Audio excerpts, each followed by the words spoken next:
Hello and welcome to the VST Weekly Roundup. We are coming off an exciting week of football. It was the semifinals for, I guess we call it big ball, 11-man football.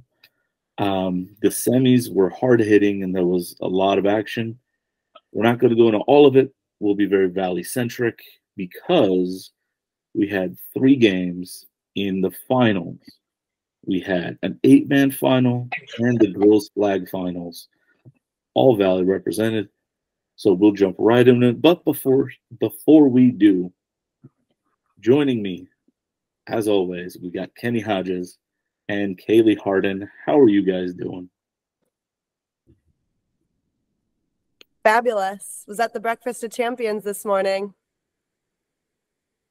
Yeah, man. You know, it's another week. We get to talk about sports. We get to talk about our kids. We get to talk about what's on the horizon with a couple of our Valley teams, getting a chance to play for some championships, get some rings. So it's always a good time. I'm ready to roll. Let's go.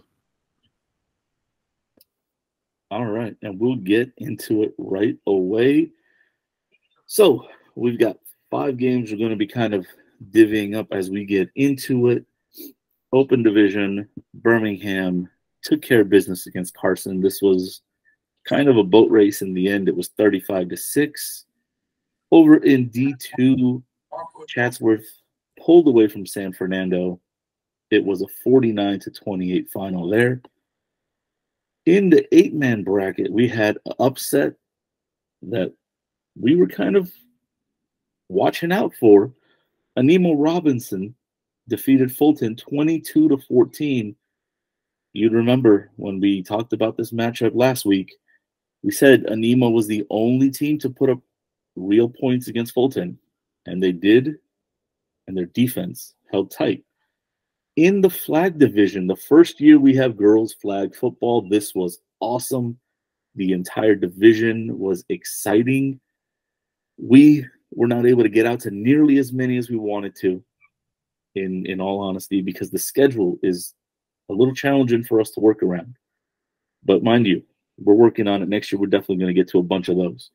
So in the final for girls flag, there were 2 divisions. In the D1 final, you had Verdugo Hills and Sylmar. Verdugo Hills avenged a loss to Sylmar from a few weeks ago. This was a 29-20 final. Verdugo Hills is your D1 girls flag champion in the inaugural season. And your inaugural open division champion, Birmingham over San Pedro. This was a 14-6 final. Really hard fought, really tight. And congratulations to the girls. They kicked butt. They finally have something that a lot have been wanting for a while. So that's awesome.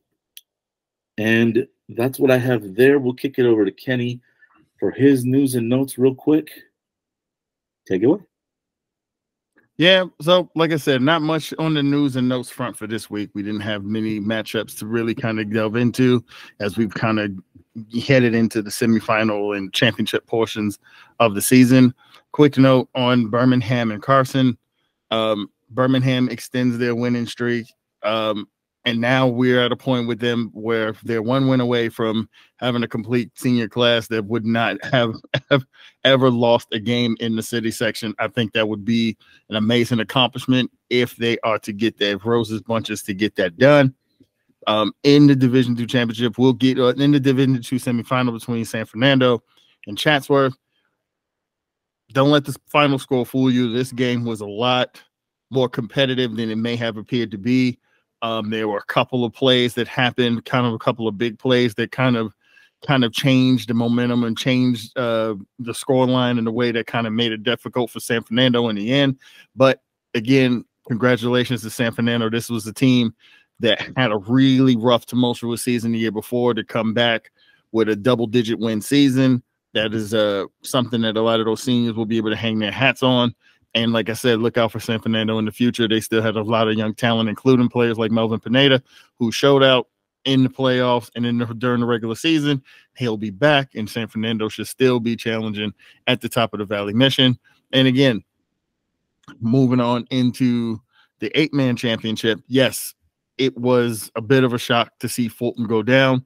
But if you looked at what Anima Robinson had done along the way, they kind of showed you that they had kind of turned the corner after that game against Fulton earlier in the year. Maybe they learned some things about themselves coming out of that, and then we saw the fruits of that labor. Congratulations to Anima Robinson picking up the 8-man championship. Fulton is still stacked and loaded. They'll be back. They'll learn from this, and they'll be better for it. And that kind of wraps up my news and notes. Oh, and quick note on the Southern section. In terms of the Valley, a couple of our teams had some really good runs, but the end of the road kind of came this weekend. Chaminade losing to Warren. Nothing to be ashamed about there. Warren is one of the better programs in the IE. Never ashamed to kind of go down to them. And Sierra Canyon put up a fight, but they went up against the mighty Mater Dei. What can you say? We know who Mater Dei is. We know who Sierra Canyon is. Again, with guys like Dane Dunn still coming back in the fold next year, they'll be right back there too. So congratulations to a lot of our Valley teams on the Southern and City sections for the tremendous seasons they've had. And now it's on to Birmingham and Chatsworth trying to get rings for the Valley next week. And that concludes my news and notes. All right. And I mean, one note on that Chaminade Warren game. That game was not without controversy, as everyone who is watching us would know, as we assume you are football fans. Now, that's, as we were not present, we do not have opinions specifically on the matter, but it is hard, it is rough. The one comment that I completely agree with, overarching, is there needs to be an environment for these officials to not feel like they have to run off the field at the end of a game, a controversial game, for their own safety. Okay? Because those are the rules. Once the officials are gone, the game cannot be contested. The complaint and the contest has to be lodged on site. Yeah. So that is something that we all need to be better at, and making the, when it comes to the parents and the fans, coaches, there's an understanding that these officials are trying to do their job. It's not a very thankful job. It's a hard one. But we have to make it, there's got to be a way where we can give these officials a place, an opportunity. A thought comes to mind real quick before we move on. I know the officials have a locker room where they go when they change, before they leave, right? If they were to state it like this, the officials are allowed to go into their locker room, and there's a 5-minute period where the athletic director, plural, both from both schools, can enter that locker room and lodge the complaint, and both are present. So the complaining and the defending are present. They can lodge the complaint. It's in the locker room. These are administrators. They should be devoid of emotion at that point. And then perhaps we can see where to go from there.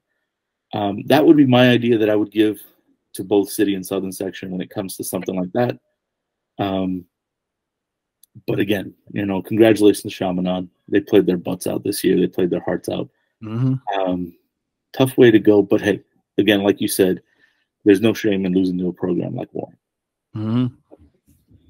All right, now that I'm off my soapbox, I was able to actually catch just one game all weekend. It was kind of crazy for me. And so I was able to squeeze in one of the flag games. And I'm actually really happy I did. The D1 Girls Flag Championship, as I said in my open, was a rematch between Verdugo Hills and Sylmar. And it was quite the contest. It really was. Verdugo Hills came back. They got their revenge. They had lost 18-12 just a few weeks ago to Sylmar. And that kind of pushed them down in the seeding when it came to it. But the Dons came out with a vengeance. They their defense held tight, and they jumped out to a 29-0 lead at halftime. Well, no, sorry, through 30 minutes. They had the lead at halftime. They scored once in the second half. But this team was interesting because they had a very balanced passing and rushing attack. So the Verdugo Hills leading rusher was Juliana Sarabia. She was kind of all over. She scored the first touchdown of the game and was kind of a force that the Spartans were trying to take away. Verdugo kept trying to tack on. Emily Wagner had a great game on both sides of the ball. She had an interception, scored a touchdown. And we thought, okay, this could be it. It was about 14 minutes left in the game, and Sylmar had the ball trying to figure out what they were going to do. They came out and scored. Bam. It was really quickly after the Dons went ahead 29-0. And you're thinking, okay, well, maybe the Verdugo offense is going to come right back. But right after Mia Seja, hope I'm pronouncing that correctly, scored the first touchdown for Sylmar. She had an interception to get Sylmar the ball back. And then she added her second touchdown of the game to cut the score to 29-14. Now, that was really kind of intense at that moment. After forcing Verdugo Hills to punt, they got the ball down and they scored again. And at this point, it was 29-20. So if Sylmar can make this 2-point conversion, or even the 1 point, they needed to convert. They would have been within one score. Unfortunately, when they went for the 2-point conversion, it failed, and they were down 29-20. So not a lot of time left. Verdugo Hills milked the clock again, did what they did. Sylmar got the ball back with about 1:14 left, but not enough time to do anything. And Verdugo Hills walked away with the win. I mean, this game, from what I saw, had everything you're looking for in this competition. This is why girls wanted flag football. This is why this inaugural season happened. It was competitive. It was hard fought. They gave it their all. It was physical. Even you thinking for a flag football game, the physicality was there. You saw the talent of these girls. So my hat's off to both of these programs specifically, and all the girls that came out and played this year. You guys deserved it. You kicked some butt. Again, congratulations, Verdugo Hills, the inaugural D1 girls flag football champions. Yeah, the only thing I can add to that is one of the things that I noticed and kind of watching from afar. Like I said, we weren't able to get out in person as much as we'd like to, but I watched a lot from afar because I was very intrigued to see how a lot of these schools kind of starting out in year one, how they would fare in a season, because like I said, the flag season was also a grind and grueling too. They're playing 2-3 games a week, sometimes have a week off, then have 2 games in a day, so. But the thing that was the most important takeaway over the course of the season is you saw quality of play and improvement in these young ladies as the season went along across the city section as a whole. There were certain teams that had already begun the process of playing flag, and you saw the quality kind of stand out with some of those teams. But like I said, programs like Sylmar, programs like our leader in our own backyards, we saw them as the season sort of went along. Those girls got better and better and better and better. So kudos to everybody involved in making this season a success. Congratulations to Verdugo being an inaugural champion. It was really awesome to see the young ladies kind of attack having that sport and making it their own right away and being as competitive as it was. And we look forward to what year 2 is going to bring. We do. Oh, and before we jump into our next topic, make sure you head over to valleysportstelegram.com. Randall Hamilton has an article. He covered both of the girls' flag football championships.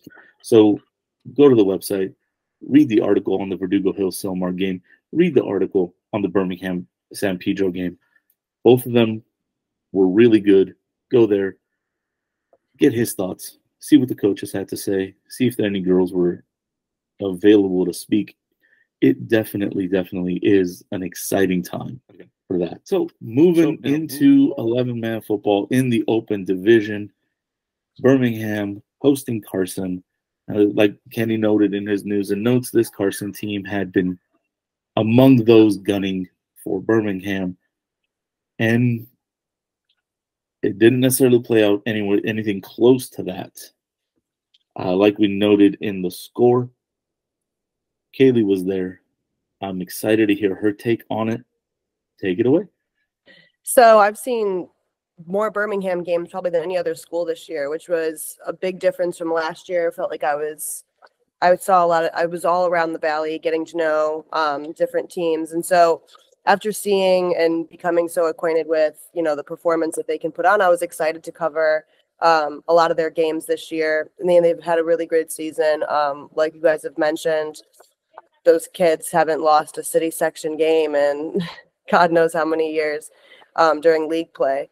So this game against Carson, Kenny's been building up Carson. So I was excited to see this matchup, especially so. But the game was over before halftime. I think it was really clear early on how dominant Birmingham was. The refs had some tricks up their sleeve that I think was getting under Birmingham's skin a little bit. In the first quarter, they had called Birmingham had knocked down a kick. The refs called that a fumble, and so when Carson ended up on top of the ball, they called that like a recovery, gave Carson the ball back. Then they called like a 35-yard penalty that took Carson from what was like a 50-yard line to now 85. They were in a great position to score. They did end up scoring their only touchdown of the game at that point. And then in the second quarter, Birmingham had enough. They really started to put it on. You started to see the Kingston Tisdale and Peyton Waters show really come into prime time.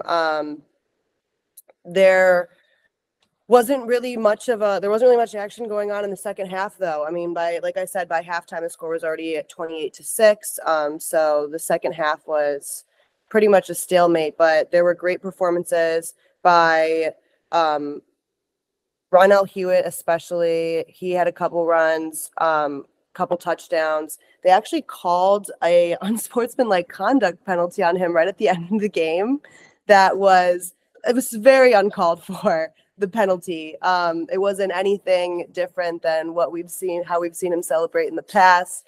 This is a very sportsmanlike young man. So that was, I think, just like the kicker at the end of the game that I think made everyone chuckle, because at that point, what is a call like that? How is that going to change anything? Another person I want to shout out, Peyton Waters, obviously had a couple great touchdowns. There was a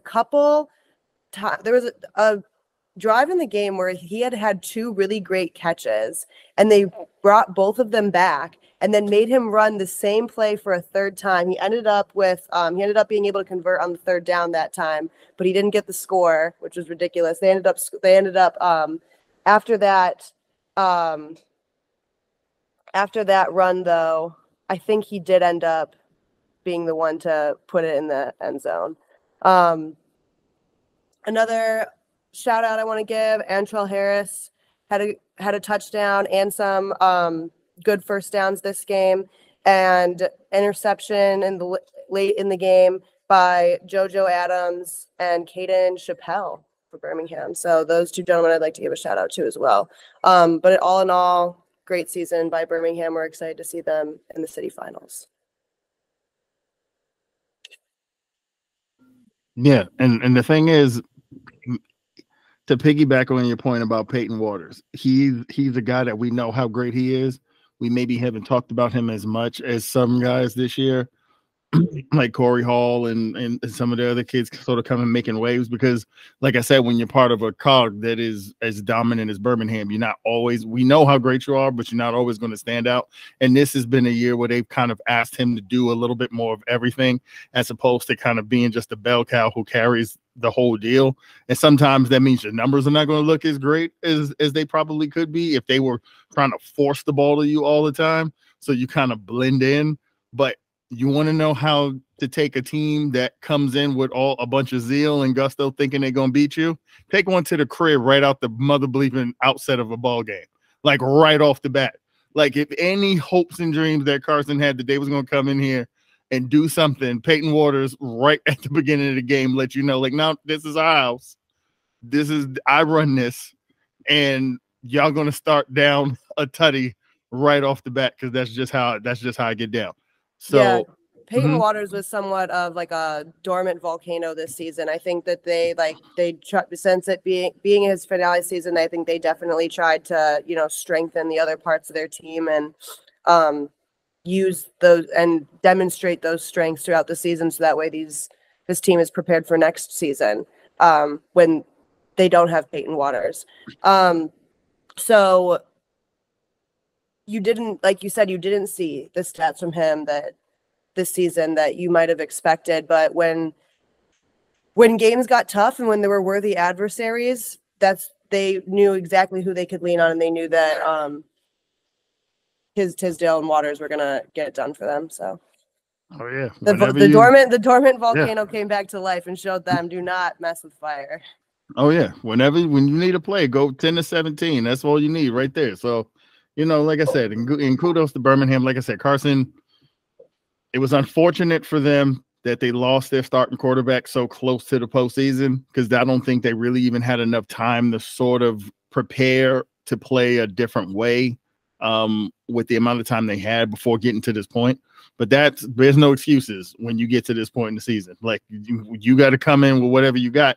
But unfortunately, you're running into the buzzsaw of all buzzsaws in this Birmingham program. And if you are the one-legged man in a butt-kicking contest, you are going to be in trouble when the Tonga twins are in front of you, when you have some of the animals and the monsters that they have, especially on the defensive side of the ball. There were points in that game where Carson just felt like they were just suffocated, like they couldn't get the ball. When the ball was snapped, there were already three guys from Birmingham already in the backfield. So there wasn't much that this team was going to be able to do. And Birmingham let them know. That's why, like you said, by the time you got to halftime, this game had already felt like a formality, because they were down 22 on the scoreboard and it didn't feel like there was any way back. So kudos to Birmingham. They did what they needed to do. They did what they've done all year, and that is just kind of handle business, stand on business, handle it. And now they find themselves in the championship. Congratulations to them.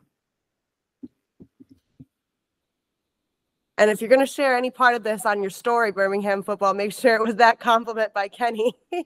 Yeah, you know, listen, you know, like I said last week, my job is to tell the truth. And sometimes the truth is also going to be Birmingham went out there against a worthy opponent and they whooped ass too. So there is no hate to be had there. The truth is the truth. And like I said, the thing that's most important is not what any of us are saying, not what any of the outside noise is. It's the idea that you guys are one win away from, like I constantly talk about, the uncle in the corner stories, right? When you are the uncle and you have kids and you got nieces and nephews, you want to be the guy in the corner that's telling everybody, when I was in high school, they couldn't touch me. I don't even know. You can lose in the city section. I didn't even think that was a thing, because it never happened when I was there. Like, that's where this team is. They're one victory away from having a senior class that literally does not know what it means to lose a game in the city. So legacy is on the line for them. Good luck to them, and congratulations for everything they've accomplished so far. And in the spirit of showing love, too, huge shout out to the LA Chargers for putting on the Breakfast of Champions this morning, showing love to all the champions in the city, boys and girls. They had Panera there, so kudos to them for that, too. Thank you.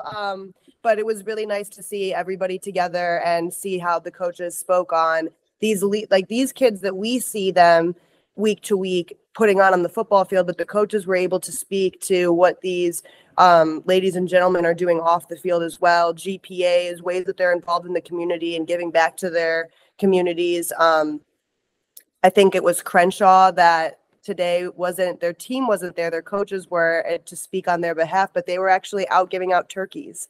So the players themselves couldn't be there. But I think that that breakfast was a really nice way to put a ribbon on the season right before these the city final championship. Now, I'm gonna have to ask you a question, a little more kind of on that, as it was the first time for the flag girls. How was that received? I mean, obviously we're excited. They were excited. But talk a little bit about both of the champions and their administration's time up on the podium. Yeah, that was, I mean, so the coaches for the boys team are also the coaches for the girls team for Birmingham anyways. You really see that in their performance. It was really great. I thought it was really cute. My personal favorite was when they were all up in the front, and Coach Rose, we know he's a very serious guy. Obviously takes his program very seriously, took a very serious picture when he had to do the picture with the boys. But as soon as the girls got up there, the coaches were smiling. They were so happy for them.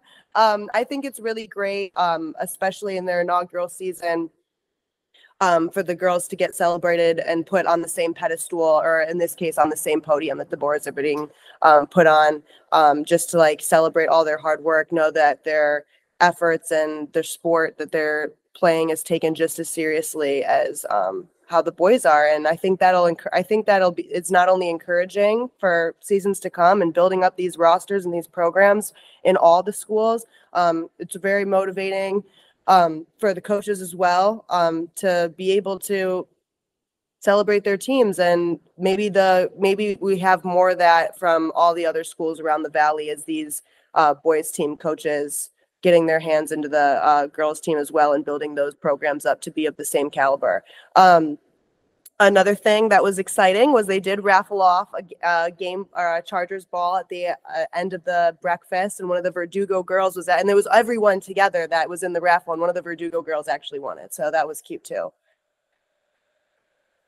Awesome. Nice. And that would have been one of the pictures in the Instagram story. So if you guys haven't checked it out, jump on Instagram, check it out. VST. Yeah, you guys have already been sharing it all over the place, and I've actually seen the pictures of the girls' teams get shared the most. So thank you for showing love, and thank you for celebrating and congratulating all of the kids that have put all their efforts, overcome injuries, and done what they had to do, stood on business this season, but especially for these girls' flag teams, because the inaugural season, the way that this season went, was going to be a real temperature test of how a sport like this was going to be able to thrive in the Valley, and that's definitely been seen.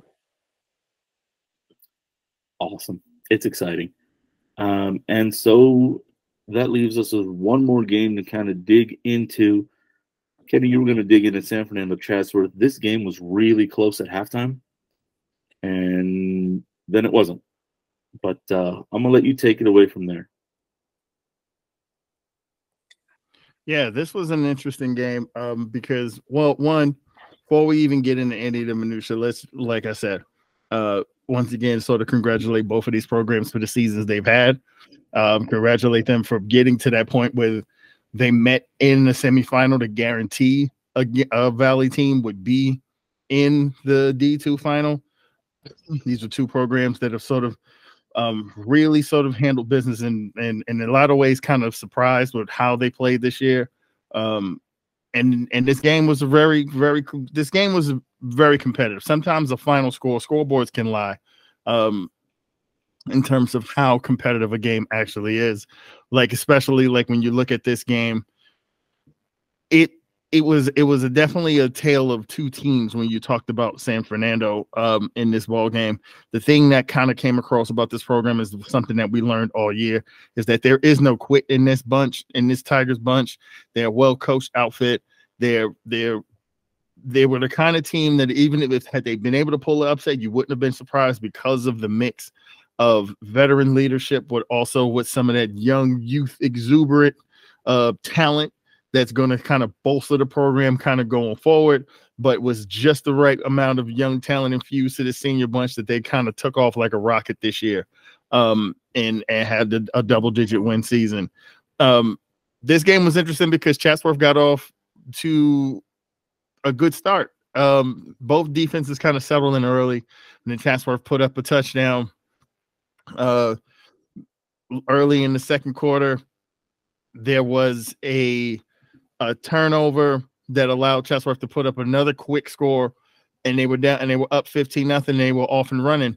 But the thing that I appreciated about San Fernando in this game is we've seen Chatsworth, we've seen teams sort of get into these, especially on the high school level. You get punched in the mouth that way and you lose a couple of games. It's very easy to then turn around and kind of just chalk it up and say, hey, well, this isn't our night. That wasn't the case for San Fernando. One of the things that they featured all year long was the ability to kind of chuck the ball around on you. Adrian Anguiano at quarterback, he had himself a whale of a game. He hit a bomb to get them right back in the game at 15-8. The defense settled in. They did a really good job all night for the most part in not letting Isaiah Ramo kind of have the kind of Ramo nights that we've seen where he goes off for 250, 300 yards. They did a really good job sort of concealing the edges, not letting him get outside, forcing him back in the middle, and that'll kind of curbed how many yards he was kind of picking up along the way. It helped San Fernando get off the field at times, and even though when they went down 15-0, they scored. They were able to clamp down on Chatsworth, get the ball back, went down the field and scored again, and actually had a 16-15 lead late in the second quarter. And it looked like they were going to take that lead into the halftime break. And then something that we really haven't seen out of Chatsworth all year was the ability to kind of throw the ball down the field. I'm not sure if it was just sort of a mix-up. I'm not sure how you let a receiver get behind your defense that way when there's only like one snap left in the half. But unfortunately, it happened. Chatsworth hits a long touchdown pass, a 64-yarder, and what looked like it was going to be a San Fernando 1-point lead going into halftime, in which you kind of look around and you say, all right, we're in it. We can win this game. And all of a sudden, boom, in a flash, now you're in the locker room down 22-16, and it's like, boom, what just happened? Early in the second half, more of the same with the defenses kind of settling in on each other. Chatsworth had a drive. They basically went back up 2 scores again. The turning point in this game, though, was on the ensuing drive for San Fernando. They're up 29-16. They're down 29-16, but they're doing what we've seen them do all year. We're doing what they saw them do in this game, and they're in the process. They're fighting back. They put together a really nice drive. They drive down inside Chatsworth 10. Now, in my opinion, with my naked eye, watching the game, the San Fernando runner gets gang tackled. He gets held up. I felt like his forward progress was stopped. I felt like the whistle probably should have been blown, but he was still fighting for yards. The referees, I guess, considered him not stopping his forward progress, not stopped. Chatsworth kid comes in, rips the ball away, takes it back 94 yards, and now a game that looked like it was about to become 29-22 or 29-23, all of a sudden now it's 35-16. That was a 3-possession game with under 4 minutes to play, and you could almost sort of feel the air kind of start to come out of the San Fernando balloon. Like I said, I know there was some controversy with the coaches and not feeling like the referees maybe did the best job in terms of officiating certain things. I thought that might have been I thought even without having read the article yet, just from watching the game, I thought that might be a point of contention with the San Fernando coaches, because it was one of those situations where you watch football a million times, the whistle gets blown once the running back is sort of kind of wrapped up by 3 or 4 guys and his progress isn't going forward. This time it wasn't. The ball got ripped out, as it might when you've got 4 people kind of pulling away at it, and it was almost sort of all she wrote. Like I said, San Fernando showed a little fight. Ramo broke away, had another touchdown, made the score 42-16. It felt like it was warm up the bus time, but then San Fernando came right back after that with an 80-yard bomb to get back into to put points on the board. But it was just too little too late. It was too far to come back at that point. Another touchdown by Chatsworth kind of extends the lead for good, kind of puts the nail in the coffin. And it was all she wrote from there. A cosmetic touchdown for San Fernando late in the game. And it was all she wrote from there. So, again, congratulations to Chatsworth.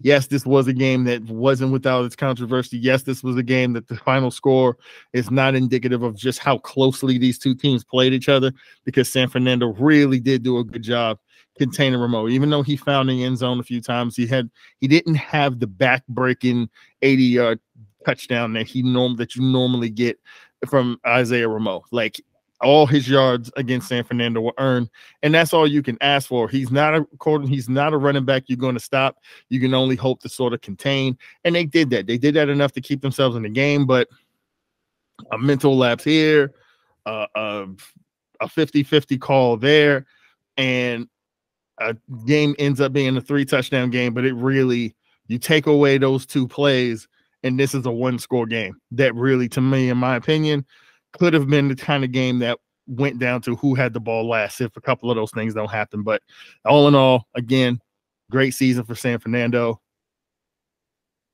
And congratulations to Chatsworth, as Isaiah Remote has a real legitimate shot. He has a real legitimate shot at walking out and really putting a stamp on his legacy with a championship, which would be well-deserved.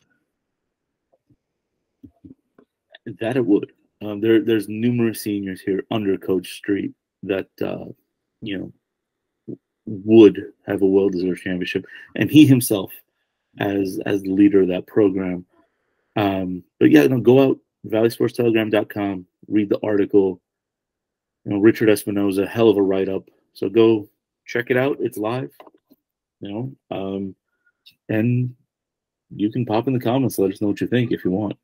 Now, that just about wraps us up for this week. What we have left are two really exciting Valley matchups on Saturday. The Open Division Championship is Birmingham and Gardena. That'll be at 6 p.m. at Valley College. And the D2 final is Chatsworth at 2 p.m. They'll be facing Fairfax. And this Fairfax team is not one to be taken lightly. They've kind of stormed through the division, taking out Panorama, who we thought might give them a bit of a struggle. Not really. Arleta, whose defense is something that we've praised all season, got through them. Beat a tough Dr. Maya Angelou squad by 1 point. So this is going to be an exciting matchup in D2. That's at 2 p.m. on Saturday. Open Division and D2 are going to be at Valley College. So get out there, pack the stands. You know where the game is now. You've got the game times. Let's get excited. This is a chance for a bunch of these kids to go out on a really, really high note. So let's do it. Yeah, absolutely. Like I said, we got a chance at a double Valley championship on Saturday. So get your butts out there and support those kids, man. And until next time, man. Peace. Thank you guys for showing love. See ya.